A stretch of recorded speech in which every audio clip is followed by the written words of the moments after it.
আসসালামু আলাইকুম। সবাই কেমন আছেন? আশা করি সবাই ভালো আছেন। আমি আজকের ব্লগে দেখাবো ঝটপট করে বাচ্চাদের খাবার তৈরি করা আর কিছু টিপস দিব এই ব্লগে। তো ভিডিওটা না টেনে শেষ পর্যন্ত দেখার চেষ্টা করুন প্লিজ প্লিজ প্লিজ। আমার হাতে যখন একদমই সময় থাকে না বা আমি যখন অসুস্থ থাকি তখন তো বাচ্চাকে না খাইয়ে রাখা যায় না। তার জন্য আমি কিন্তু এই খাবারগুলো ঝটপট রান্না করে দেই। তো আপনারা বাসায় অবশ্যই ট্রাই করে দেখবেন। আমি প্রথমে চুলায় দুধ বসিয়ে দিয়েছি। এখন চিড়াগুলো কিন্তু ভালো করে পরিষ্কার করে ধুয়ে নিয়েছি। আর চিড়াগুলো কিন্তু এখন দিয়ে দিব। আর অবশ্যই চিড়াটা ভালো করে ধুয়ে নেবেন, কারণ চিড়ার মধ্যে কিন্তু অনেক রকম ময়লা থাকে। এখন ভালো করে নাড়াচাড়া করে নেব। আর চলুন রান্না হতে হতে আপনাদের সবাইকে আমি একটা টিপস দেই। যদি আপনার বাচ্চা একদমই খেতে না চায়, যেমন ধরেন নুডলস রান্না করেছেন আপনার বাচ্চা খাবে না, তাহলে আপনি কি করবেন বলেন তো? তখন আপনি নুডলস রান্না করে তারপরে তার উপরে একটি সস দিয়ে কিন্তু একটি স্মাইলি ফেস দিতে পারেন। তাহলে কিন্তু বাচ্চা খুশি হয়ে খাবে। তারপরে আমি এর মধ্যে দিয়ে দিলাম সুজি, সামান্য লবণ দিয়ে দিলাম। ভালো করে নেড়ে চেড়ে নিব।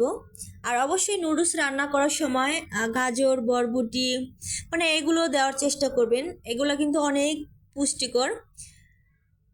তো আর ঝটপট রান্না করার সময় তো আমি শুধু একটা ডিম দিয়ে রান্না করে ফেলি। আর বেশিরভাগ সময় আমি চেষ্টা করি আমার বাচ্চাকে নুডলসটা যখন দেই তখন চেষ্টা করি অনেক রকম সবজি দেওয়ার।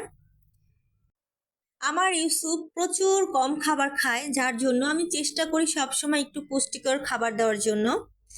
আর এই যে ঝটপট রেসিপিটি আমি শেয়ার করছি আপনাদের সাথে, এটাও কিন্তু অনেক পুষ্টি আছে। এই তো এই যে ঘন হয়ে গেছে, এখন কিন্তু এটা আমি নামিয়ে হালকা ঠান্ডা করে ব্লেন্ডার করে নিব। আর আপনার বাচ্চা যদি এভাবে খেতে পারে তাহলে হাত দিয়ে চটকে নিলে হবে। এখন আমি এই যে কলাটা ছিঁড়ে নিয়েছি, এখন কলাটা ম্যাশ করে নেব। আর এই রেসিপিটা কিন্তু আপনার বাচ্চা দুধের পুষ্টিটাও পেলো, কলার পুষ্টিটাও পেলো, চিড়ার পুষ্টিটাও পেলো। আর আপনারা সবাই জানেন এই এই তিনটিতে অনেক রকম পুষ্টি থাকে। এই যে এখন ওই ব্লেন্ডার করা এটা দিয়ে দিলাম। খাবারটা রেডি হতে হতে আপনাদের আমি আরেকটা টিপস দিই। আপনাদের বাচ্চাদের সবসময় চেষ্টা করবেন ছোটবেলা থেকে হাত ধোয়ার চেষ্টা করবেন। যদি হাত ধুতে না চায় তাহলে ছড়ার মাধ্যমে বা গানের মাধ্যমে বা গল্পের মাধ্যমে কিন্তু আপনার বাচ্চাকে হাত ধোয়ানো শেখাতে পারেন। আমি কিন্তু ছোটবেলা থেকেই ইউসুফকে চেষ্টা করি এগুলো শেখানোর। তো আমি চেষ্টা করি বলেই আপনাদের আমি বলছি। হাত ধোয়াটা কিন্তু অনেক গুরুত্বপূর্ণ একটা বিষয়। হাতে কিন্তু অনেক ময়লা থাকে বাচ্চাদের। তো সবসময় চেষ্টা করবেন হাত ধোয়ানো শেখানো। তো পরে রেসিপিতে চলে এসেছি, আমি দিয়ে দিয়েছি তেল, সোয়াবিন তেল। এর মধ্যে আমি ডিমটা দিয়ে দিলাম। যখন আপনার হাতে একদম সময় না থাকবে, দেখা যায় কাছে সবজিও নেই, তখন আপনি কি করবেন? তখন কিন্তু এইভাবে নুডলসটা আপনি রান্না করে দিতে পারেন আপনার বাচ্চাকে। আমার যখন হাতে একদম সময় থাকে না বা অসুস্থ থাকি বা ভালো লাগছে না বা সবজি ঘরে নেই, তখন কিন্তু আমি এইভাবে ইউসুফকে নুডলস রান্না করে দিই। আর মাশাল্লাহ ও কিন্তু অনেক পছন্দ করে খায়।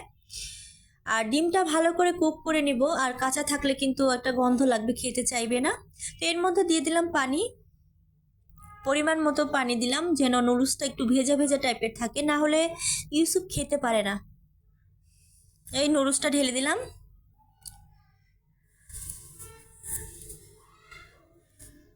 অনেক মায়েরা আছে এতটা অলস, কি বলবো, আমি নিজের চোখে দেখা।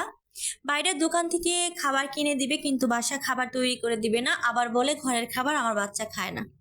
আমার ইউসুফ ঘরের খাবার খায়। মশলাটা দিয়ে দিলাম আর লবণটা দিয়ে দিলাম। মশলাটা দিলে একটু স্বাদ হয়, মজা হয়, এই জন্য কিন্তু বাচ্চারা মজা করে খায়।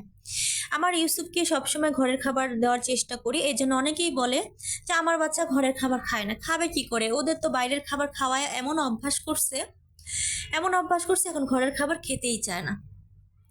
আর আমি ছোটবেলা থেকে 6 মাস বয়স থেকে ইউসুফকে সবসময় ঘরের খাবার দেওয়ার চেষ্টা করেছি। বাইরের খাবার একদমই না। বাইরের জুস কি জিনিস, জুস যে ইউসুফ জানে না। এই যে আমার ইউসুফ দৌড়াচ্ছে দেখুন, মাশাল্লাহ বলবেন অবশ্যই। ও কিন্তু অসুস্থ, তারপরে দেখেন কতটা চঞ্চল। আর আমার ভিডিওটা যদি আপনাদের ভালো লাগে থাকে অবশ্যই শেয়ার করবেন, অবশ্যই লাইক কমেন্ট করবেন। আর এরকম নতুন নতুন ভিডিও রেসিপি বা টিপস পেতে আমার সাথেই থাকবেন। আর যারা সাবস্ক্রাইব করেনি অবশ্যই সাবস্ক্রাইব করে দিবেন। আল্লাহ হাফেজ, সবাই ভালো থাকবেন।